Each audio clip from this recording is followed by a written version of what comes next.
Good morning, people. Good morning. Good morning. This is Spirit Journey. I hope all of you are well. Today is Friday, March 25, 2022. And the time is about 4:29 a.m. in the morning. And you are watching the beautiful skyline of New York City. See that? How beautiful it is. Yes, I'm in bed right now with my little dogs. We're all relaxing. And yes, I'm still recuperating from what bug I had. Yeah, so I'm staying warm and cozy, drinking plenty of fluids. Yeah, I had about a liter of water about an hour ago. And yes, very, very dry, my mouth. And I'm not sure what's really causing this, but I have an idea. I really think, I'm born and raised here in New York City, and I never suffered from dry mouth. Been happening now for a couple of months. And I at certain times, it's just like dry. And I know I'm getting water, and I'm not like that active, so I don't think I'm dehydrated because of my activity. But it is what it is. Maybe it's I do take my minerals in the morning. Who knows? Anybody who might have ideas what could cause dehydration? That you feel, your mouth is very dry. Let me know. So, let me begin. I should get some water. Let me get more water. Yeah, just in case, because I feel it's even dry right now, even though I just drank my water. So I have my jar. I'm going to get some water. So I have to go in the other room. So please bear with me. Yes, I'm just going through the hallway now. Yeah, it is unbelievable, this dryness. Yeah, I use a water filter.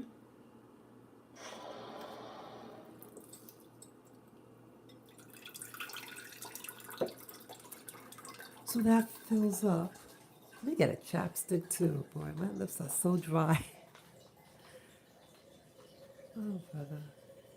Yeah, it is what it is. See, that's the other window in the other room.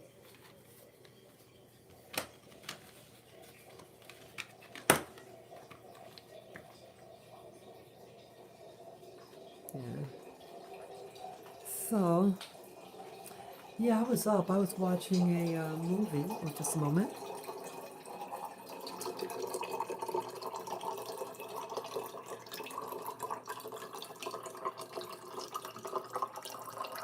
Let me just get some water. Okay, that's filled. Sorry about that. Go back in there. You see my little dog. Okay. Put that right next to my bed.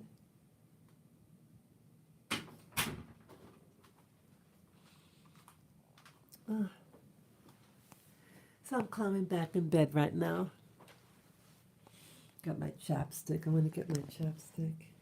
Yeah, my lips are dry too. Let me just put some on.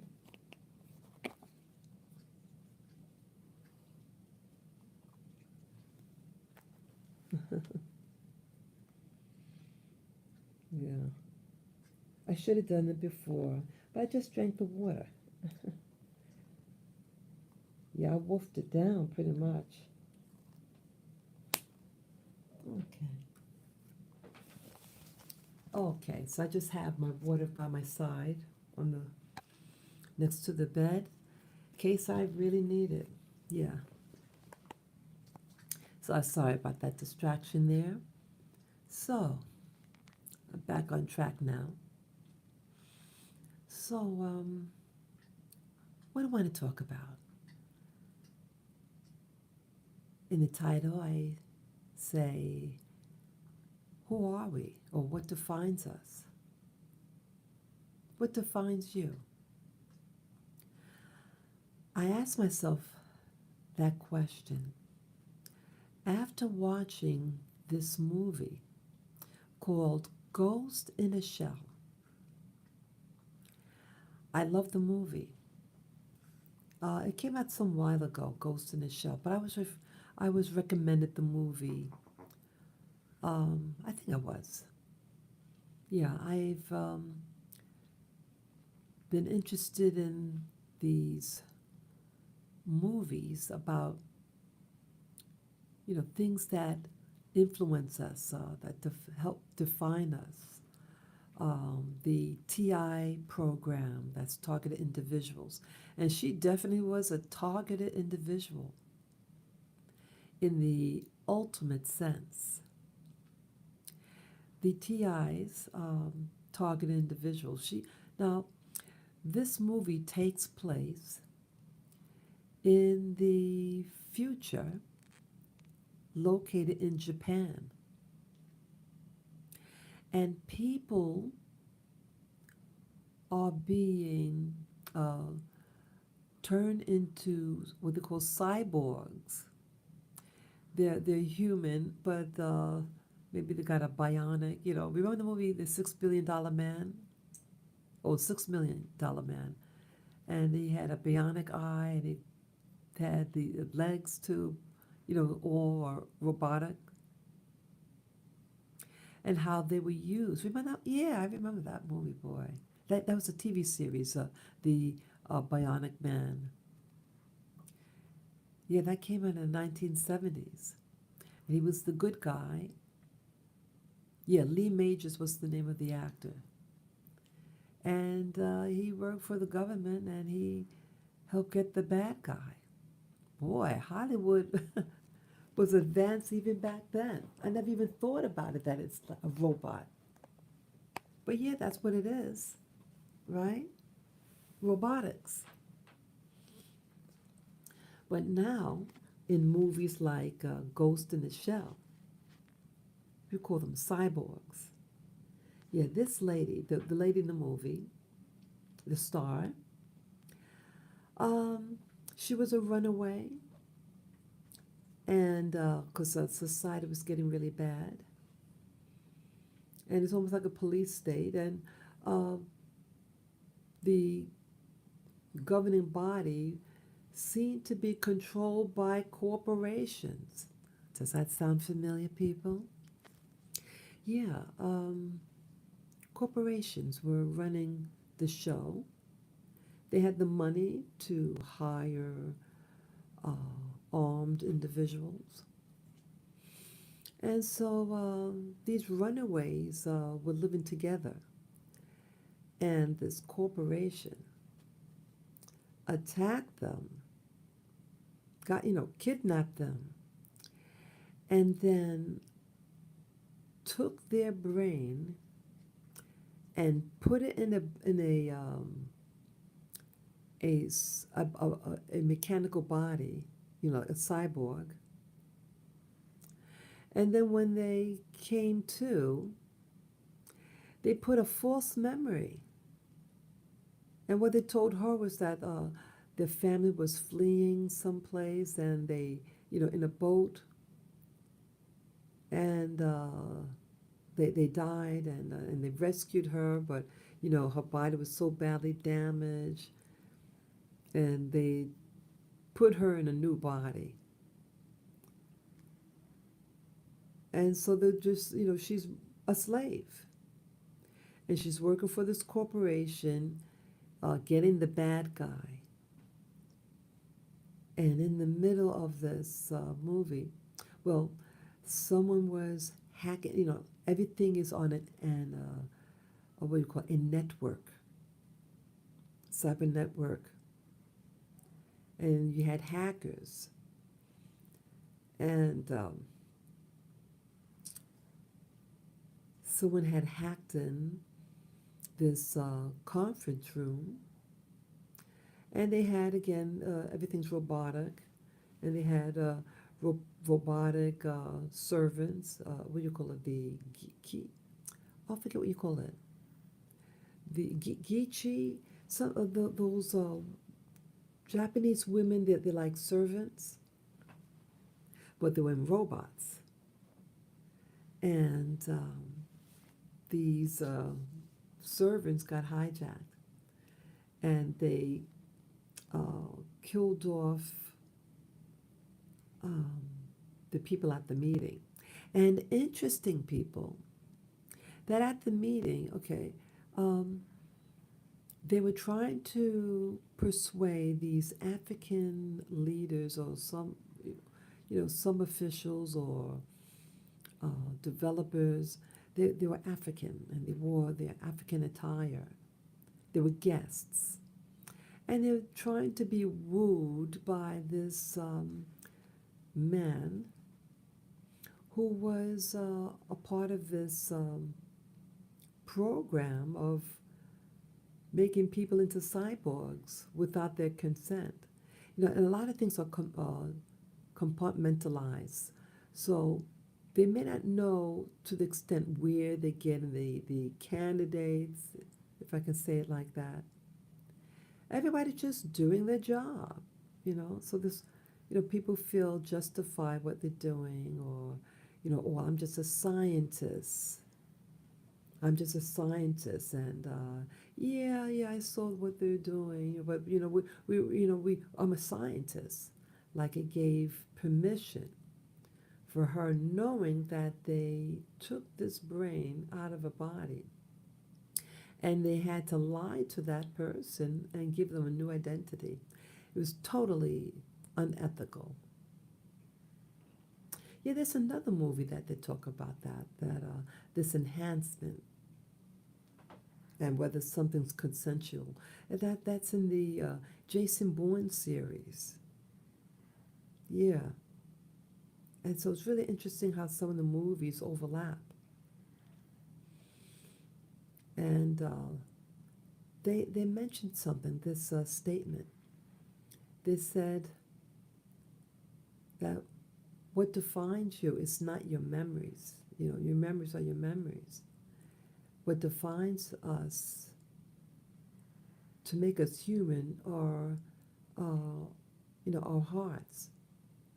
It doesn't sound profound. So they don't want people to have any memory of their past.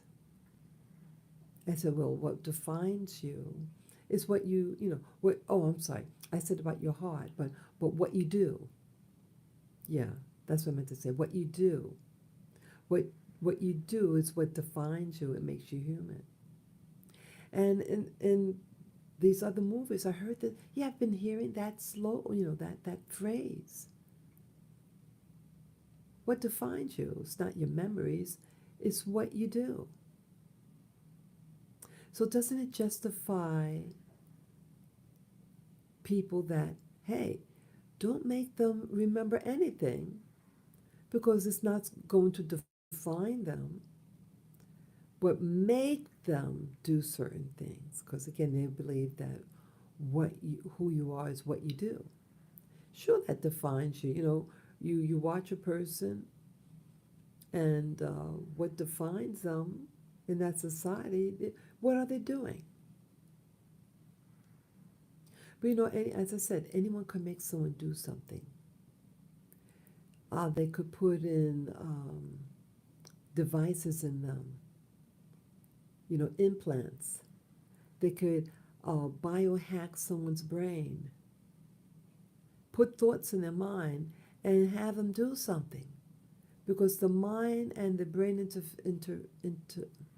interconnection, it's so fluid. You may not even be realizing what you're thinking about, but you're doing things based on your thoughts that you may not even be really aware about. You're just in the moment. They're both very important. What you do and why you do what you do.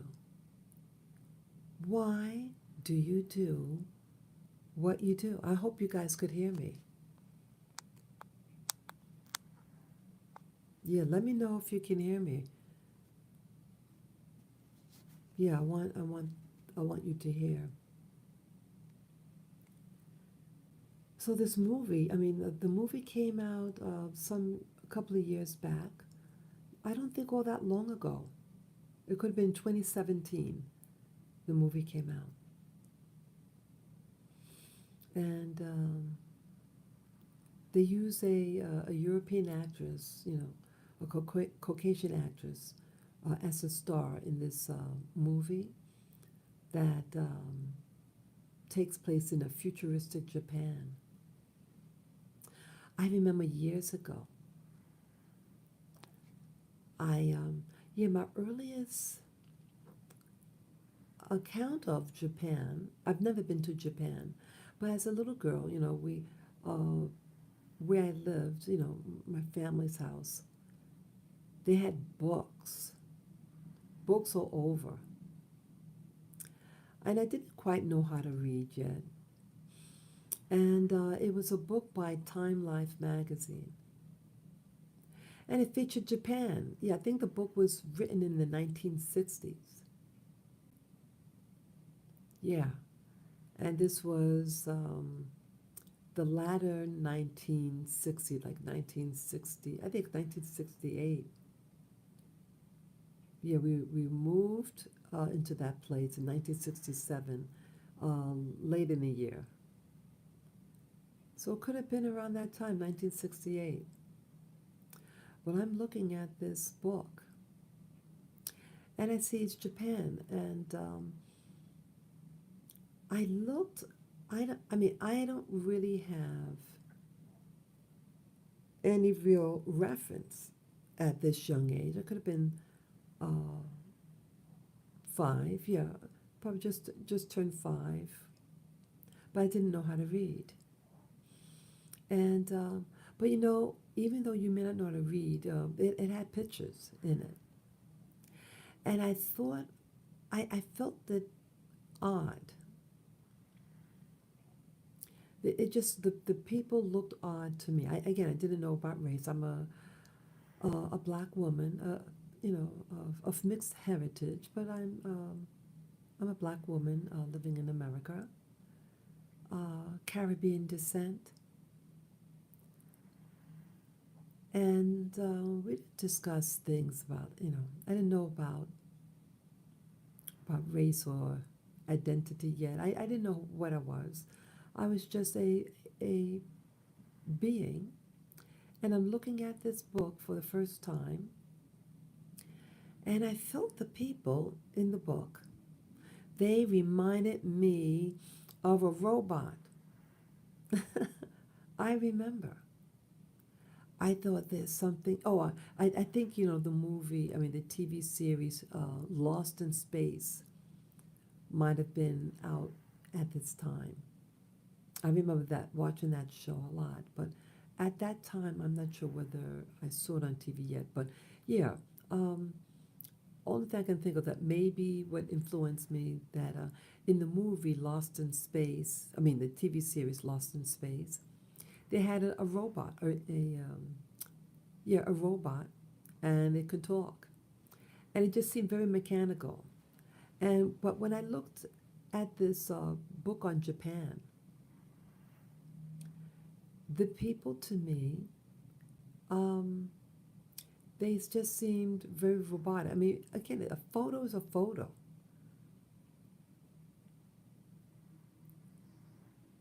Oh, I remember they had what was that? Godzilla. Remember that? The movie Godzilla. Yeah, that came out around that same time. In the late 60s, and I think it featured Japanese people, and it just to me seemed really robotic. And so here, fast forward, the movie Ghost in a Shell featured a futuristic Japan. But a lot of the characters were not Japanese. A lot of them were, the main characters were all um, European slash Caucasians. One of the managers, though, was a Japanese man, and he was speaking Japanese. Everybody spoke English, but the manager of this, handling this human enhanced, I mean, the enhanced human with um, the computer stuff, the cyborg. Yeah, he was like a manager. He was like a manager for her, and gave her instructions what to do, what assignments to go to. You know, but in the movie again, when she starts to learn, she was getting glitches and memories of her past. See, again, they lied to her about her identity or how she got there. Okay, they kidnapped her and her friends, and they tried to make her friends into cyborgs, but it didn't take very well. They they did 90 other people, and only hers really took very well. And in the movie, the scientist that was managing that cyborg, that lady that was turned into a computer, cyborg, um, she knew about the person's identity and hid it from her. And she mentioned that, hey, in the future, everybody's going to be this way. And told that to this the kidnapped lady. These scientists know. They know before everyone else that certain things are going to be done upon the public. And I'm tired about these doctors, scientists, who say, oh, I did it for the science. And in the movie again, the Jason Bourne series, that scientist in that movie, it was a lady, and she said the same thing. And they were able to biohack in that movie, the Jason Bourne series. They hijacked their minds through MK Ultra and had them take drugs. Said that, oh, it's to improve certain things, but no, it kept them slaves. And it erased their memories, certain memories, so they can be controlled. These were slaves, but they belong to the program, and they just, get their assignments, and they act them out. Hollywood is telling us something. They're telling us and trying to prepare us for that next stage. They're going to entice you with technology, right? It's coming fast. Everybody's glued to their computer, their iPads, their notepads, right? In the past, the word notepad was just a little booklet, and you use your pen or pencil and write in it. They're making it seem, how they even call certain things, common objects that we use. And so you don't reject them because the names they give. So it gives you a different perception about what's really going on. It trivializes it. It simplifies something that actually could be used against you.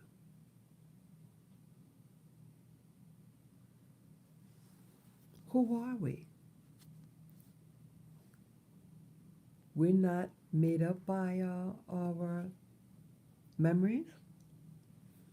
Our memories doesn't help us with our identity, who we are. We're little children at first. We do a lot of little things. We interact with our parents or caretakers. We may have siblings. And all these things make a chain. And it helps define us. It gives you sentiment, makes you feel certain ways. Some of those experiences were positive, some were negative. How do you respond to it? And when they within our thoughts, it's something that really helps define what we do, how we present ourselves. But they want to remove us from our memories and just trivialize it. Aren't we components of the past? I mean, yes, the past is, not tangible because it's a memory. And yes, we may not remember correctly. It could be distorted, our memories. You bet. But they still exist. And it creates our perception about life and definitely influences what we do. They're just saying what defines us, according to the movie, is, our behaviors. But oftentimes our behavior is reflectant of the things we remember, our thought life. And our thoughts dictate oftentimes what we do when we're not on top of it. What are we? What are we if we're not just memories? Why in the movie was memories being suppressed? Because these scientists know that it influences what you do. They know if you remove the memory, you can put in false memories as a factor behind controlling your behavior.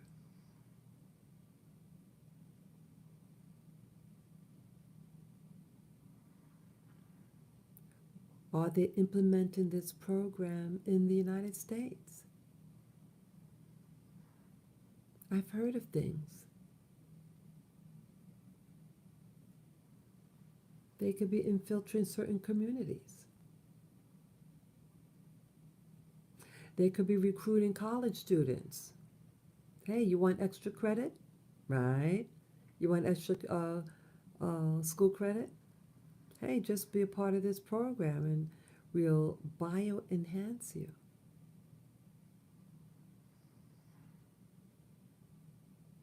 If someone is getting a benefit, and if it's strong enough, this promotion, it's going to influence you to maybe join in. Some people want to create new identities. They don't like the old one. The old identity may have been poor. They might have been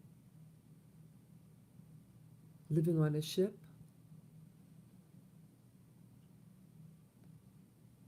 And they only know what they're isolated. You notice now they want everybody, it seems like they want people to be isolated from one another, from true human contact. They have us in these units called apartments. I really don't know my neighbors We have different schedules. Some I know of, but basically, I really don't know them. I've never been to their places. Everybody's in their own world. Just, let's see, 20, yeah, I've been back now, let's see. I'm thinking back. Yeah, 22 years ago, I worked in an office in Hawaii, and it was set up to the internet. Yeah, and there I was learning, getting on the internet. The job I had to do data entry, and it was set up. I didn't set up that computer station. It was set up before I arrived, and the person who had the job before me left to do um, be what they call a webmaster. You hear these terms? Webmaster. It's a programmer. They could program something. Well, actually, it's all code, and you make it. If you know the code or the language, computer language, you can create a website. But yeah, why mention about the internet and stuff? It was brand new. What you call smartphones. Yeah, you had cell phones, car phones. Um, it's for basically business people, engineers who are at the job site and they need to call in um, to give information or maybe receive a message. That's primarily who had cell phones. Or those people who may have money and they have a vehicle and they want to have a car phone. Yeah, I knew someone in the military that had a car phone, and it was expensive, people, hundreds of dollars. Yeah, when I first got my phone, I got a special. It was supposed to be 19.99 a month. Well, if you go over the allotted time, uh, it would add up in cost. And let's say it's a very important call, you don't realize how long you are, you know. So it's not a toy. You got to pay for it. But people weren't dependent on their smartphones. I had gotten an analog phone because I had gotten a vehicle and I was working nights and I lived far away from the job, about 16 miles. And I had used, let's see, how did I get home? Yeah, yeah, I got the phone because where I lived, I had to go on the highway, and I was concerned that if I get my car breaks down on the highway, that I'd be able to call for assistance. So I said, I'll get it. Yeah, I was sent a flyer or something like that. Oh no, I saw a flyer on my job or around my job with the cell phone price for 19.99 a month. So I say, hey, I'll get it. But you didn't see people walk around with phones, really. I remember seeing one person on the phone in Hawaii. And I remember that when she talked, she covered her mouth when she talked. And I thought what she was doing was very interesting. But yeah, people, the general population there, I lived on the island of Maui. It's pretty, uh, modest income people, poor folk, poor working folk, down to earth. And yeah, that's that. A lot of Hawaii was that back then. They weren't computer savvy, and oh, I'm sorry, I losing train of thought. Yeah, people were slowly being integrated with computers. People, so it started to become more affordable. Yeah, things in Hawaii is very, very expensive. Very. And people were um, slowly getting it. Yeah, I had a computer that I brought with me there to Hawaii. Um, I didn't use it much, but I remember once I took it. It was equipped with a game, some um, computer game, and I remember people visited my unit, and they were amazed by it. Yeah, they like it. It was some oh, I forget the name of the game, but it was some battle. This medieval story and about war and everything. And I remember them watching. But basically, people yet, computers weren't a big thing yet, and the phones. But fast forward, people have them now. People, most people have phones, cell phones. Back there in Hawaii, people just walked around. You have your shorts, your flip flops, a t-shirt, and you just kind of just mosey along and you talk to your friends. Now we have those devices and this social media helping to define us. And now we don't even talk to each other anymore. We text instead. I met someone, uh, I gave her my number, and she didn't want to talk. I mean, she's a texter. She'll text people. It's like this new generation. It was a young person. He said that the new generation is so disconnected. They don't even speak to their friends. They all text each other. How real is that? Texting one another. People are being disconnected from one another. And the only things we may have regarding our friends are the memories we have about them.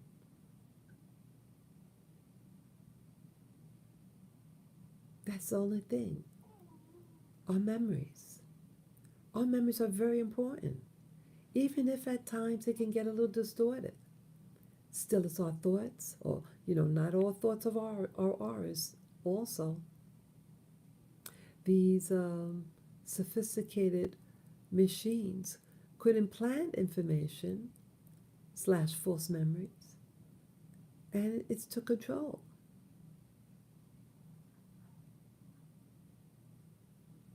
So I'm thinking now, some people don't even realize what's being done to them. They really don't know. They get more and more dependent. And now they're seducing people with these movies and becoming enhanced, getting bodily implants. Implants are onto your body. Yeah, they're already doing these implants. And I wouldn't doubt someone who has, let's say, terminal cancer. And they ask, oh, do you want us to put you in a new body? Oh, it's only cost $19.99. Right? And it entice you. Once you give them the power over your mind, to even harvest your mind, that's it. They have control over you. I wouldn't want someone to control my mind. But every day, we watch the internet and watch these movies and stuff like that. Aren't they programming us? Isn't television / now internet all tools to influence you, to make you think certain ways, to make you buy certain things? We are composed by so many things, and one of them are our memories, our thoughts, our history. When we start to remember things that we do, we have emotions based on things that we see.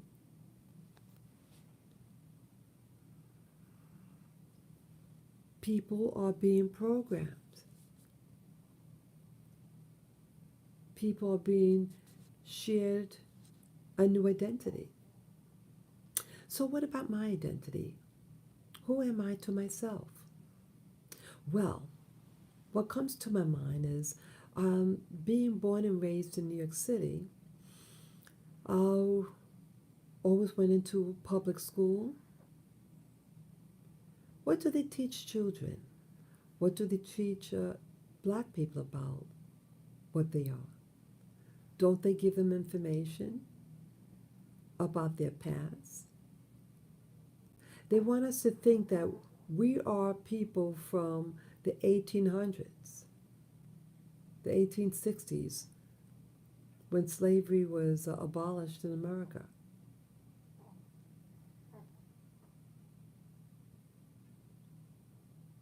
But some of the people now, um, they sound that they might be beyond just their memories, and they still do what they do. My memories help define my current situation, who I am.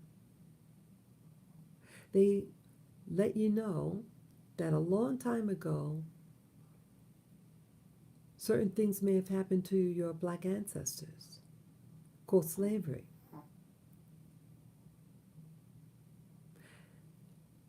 And so they make the distance of what happened 100 plus years ago. I think almost, let's see, 150 plus years ago.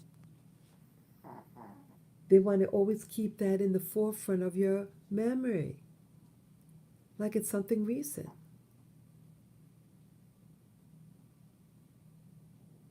But is that what we are?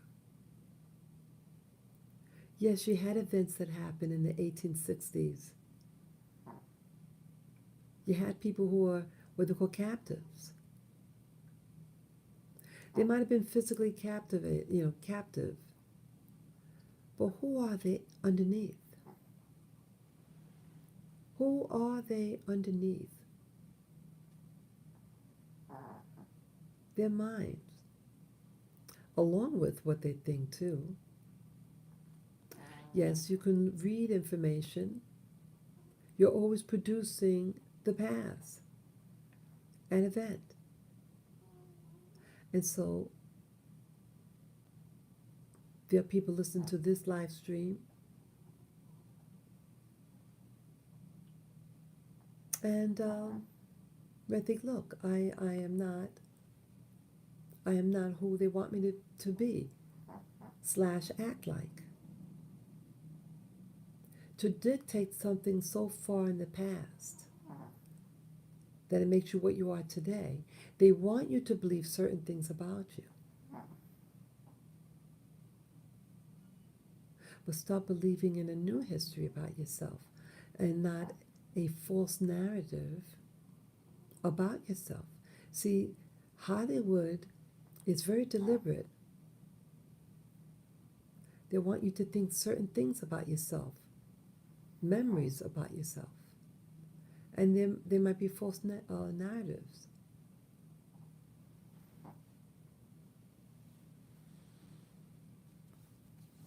People are being brainwashed and told that the black population.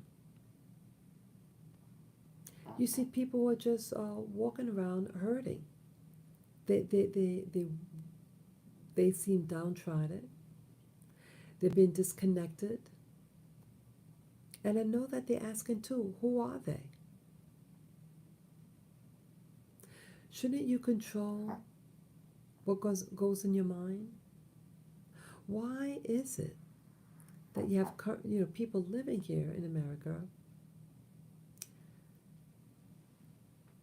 and they want them to think certain things about themselves, and this is part of the control. They want to control the narratives. How do you fight it? And how do you decide for yourself what your identity would be?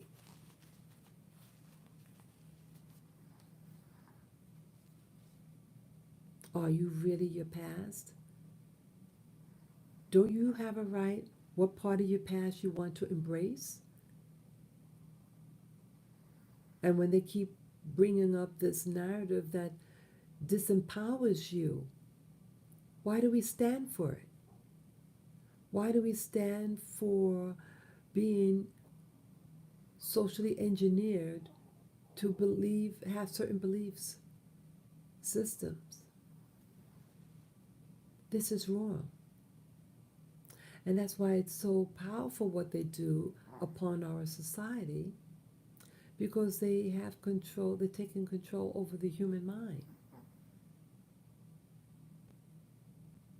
Because they want you to do, because our thought life and the memories of it define a lot of things about us, our behavior primarily.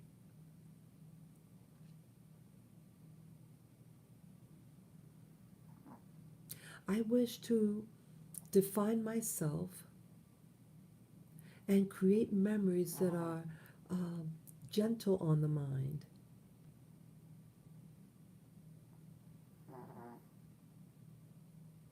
That's very important. To be kind to yourself, your own mind. Do you really, do you really want to stay in this matrix? It's a matrix. A matrix full of a lot of fear. And with fear, you could manipulate them more. Take charge of your own mind. Once you discover your identity, you create your own identity in yourself.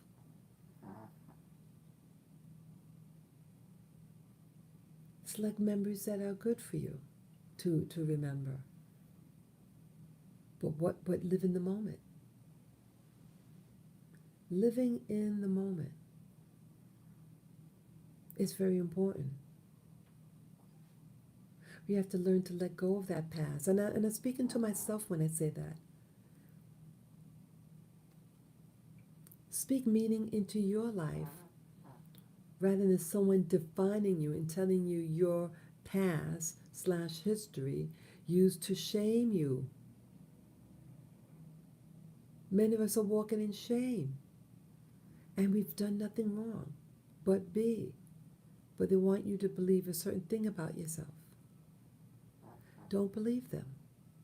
Don't believe them.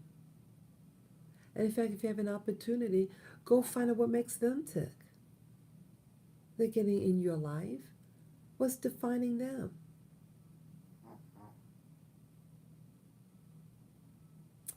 So, yes, the movie Ghost in the Shell. Yeah, she was composed of these memories that were implanted in her. But one day, she found out what she was, that she was a human being made into a cyborg.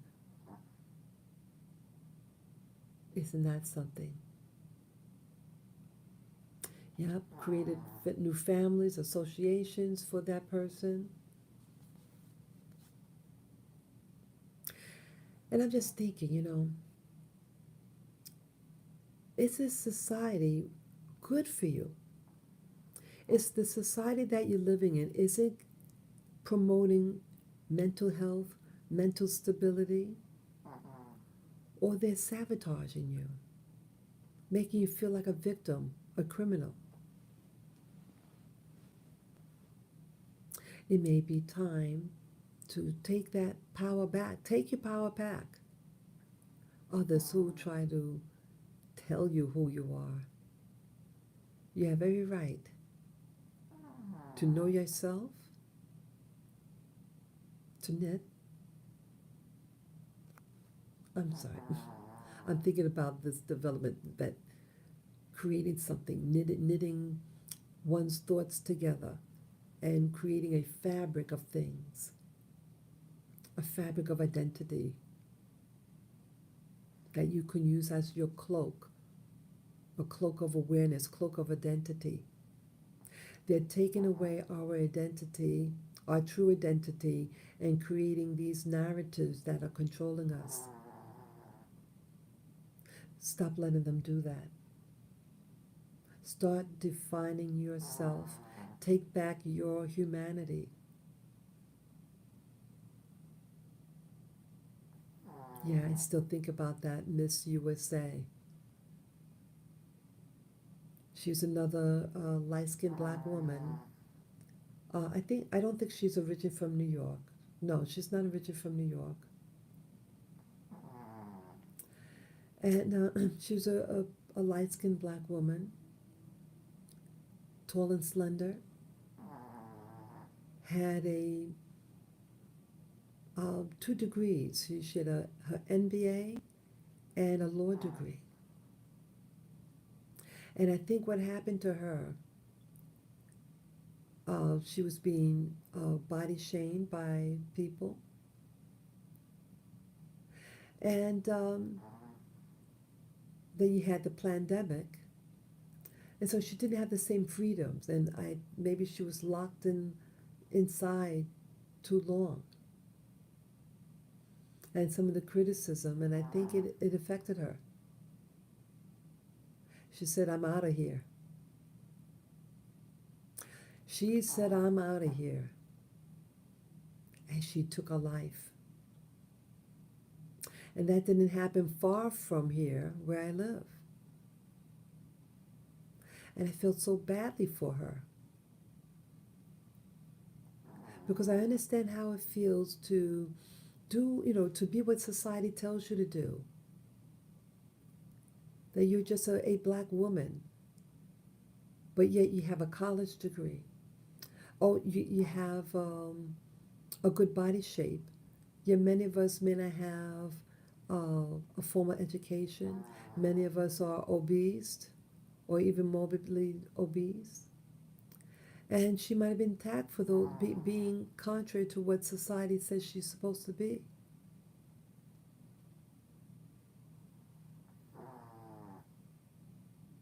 She got fed up at some point and decided to do what she did. I would imagine someone like her know people. But maybe here in New York City, that we're disconnected. A lot of the blacks, I would say, I have an impression that a lot of the black people, black Americans, with her composite, to live a lifestyle that is opposite of the social programming. And with the pandemic, it just put more stress on her. Why live in a society that really doesn't embrace you? That would present a narrative for you to always focus on. You cannot change really the way you look. Are we our skin, black folk? These terms are social constructs. It is like a program. It is a symbol, but it is not a reality. Your skin is your skin. We are all rainbows of colors. and experiences. And they're socializing us to believe certain labels, to identify with certain labels. Why let a man-made construct define you, define how you live your current life? Again, the past is the past. It's what you do now with your life that's very powerful. But they want you stuck in the past. Why? Again, give disempowering imagery in your mind about the past, and you have that person. You tell them what to do because of X, Y, and Z in history. They'll set up labels that this includes you. Well, maybe you could start labeling those people who are so preoccupied with defining who you are. There's a whole world out there. There's a whole world out there. Find a place that you embrace what the identity is. Create your own identity. Perhaps you could live in a culture that embraces you. These are options. Because the option what Miss USA did was so severe. But you know, she's not alone. Someone from my own building committed suicide the same way. They jumped off the building. Thank God I personally didn't see it, but I met people who did. It is awful.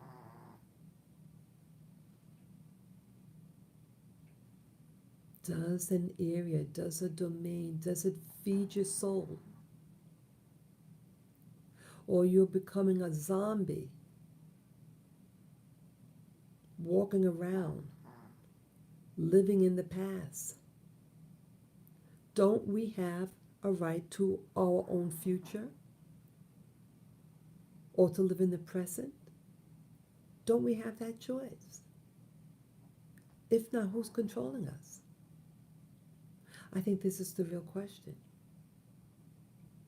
Explore for yourself who may be holding you back.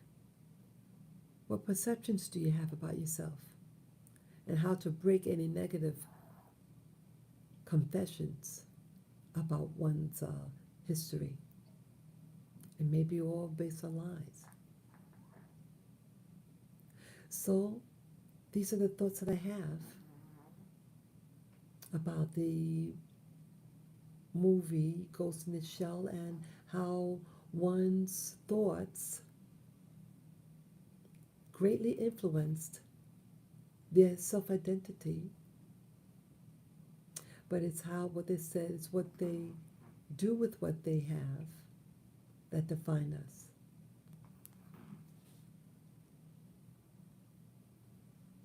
To me, everything helps shape who you are. Embrace it all in yourself, but especially embrace what is true and what edifies. Don't believe the enemy who has the power to shape synthetically our identity, personal identity of who we are. Stand your ground. Say enough is enough. You are you. You're important to yourself. So take care, people. I hope you enjoyed this live stream. Yes, get to know who you are. You define yourself. And you find a world that embraces who you are. But the first thing is to embrace the person you see in the mirror, the true you. So peace, love, and joy to all who listen to this. Enjoy your day. Take care. Bye-bye.